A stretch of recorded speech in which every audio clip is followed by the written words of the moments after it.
এক লোক রাস্তা দিয়ে হেঁটে যাচ্ছিল। রাস্তার পাশেই একটা হাতি দড়ি দিয়ে বাঁধা। হাতিটাকে এই অবস্থায় দেখে লোকটা খুব অবাক হলো। কোনো শিকল নেই, কোনো খাঁচাও নেই। হাতিটার এক পা শুধু একটা পাতলা দড়ি দিয়ে বাঁধা। চাইলেই হাতিটা যে কোনো মুহূর্তে দড়ি ছেড়ে চলে যেতে পারে, কিন্তু হাতিটা সেখানেই দাঁড়িয়ে আছে। দড়ি ছিঁড়ে চলে যাচ্ছে না বা ছেঁড়ার কোনো চেষ্টাই করছে না। অনেকক্ষণ আনমনে ভাবল লোকটা। ঘোর কাটছে না কিছুতেই। সুযোগ থাকার পরও হাতিটা স্থির দাঁড়িয়ে আছে কেন? কেন সে দড়ি ছিঁড়ে মুক্ত হওয়ার চেষ্টা করছে না? কি এমন কারণ থাকতে পারে এর পেছনে? ঘটনাটা বেশ চিন্তায় ফেলে দিয়েছে লোকটাকে।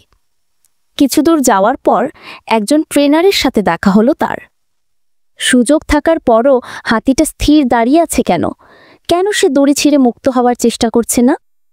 অনেক আগ্রহ নিয়ে ট্রেনারকে জিজ্ঞাসা করল লোকটা। লোকটার প্রশ্ন শুনে হেসে উঠল ট্রেনার। বলল, হাতিটা যখন অনেক ছোট ছিল তখন এরকমই একটা পাতলা দড়ি দিয়ে বেঁধে রাখা হতো তাকে। তখন বাচ্চা হাতিটাকে বেঁধে রাখার জন্য এই ছোট দড়িটাই যথেষ্ট ছিল। তাই চেষ্টা করার পরও দড়ি ছিঁড়ে সে মুক্ত হতে পারেনি। এরপর সে বিশ্বাস করা আরম্ভ করল তার পক্ষে এই দড়ি ছিঁড়ে মুক্ত হওয়া সম্ভব না। বয়স বাড়ার সাথে সাথে হাতিটা অনেক পরিণত হয়েছে, কিন্তু তার সেই বিশ্বাস এখনও আছে। সে এখনো ভাবে তার পক্ষে এই দড়ি ছিঁড়ে মুক্ত হওয়া সম্ভব না। তাই সে দড়ি ছিঁড়ে মুক্ত হওয়ার কোনো চেষ্টাই করেনি আর। লোকটা অভিভূত হয়ে গেল। নিজেকে মুক্ত করার সুযোগ থাকার পরও হাতিটা যেখানে ছিল সেখানেই স্থির হয়ে আছে, কারণ সে ভাবে তার পক্ষে মুক্ত হওয়া সম্ভব না।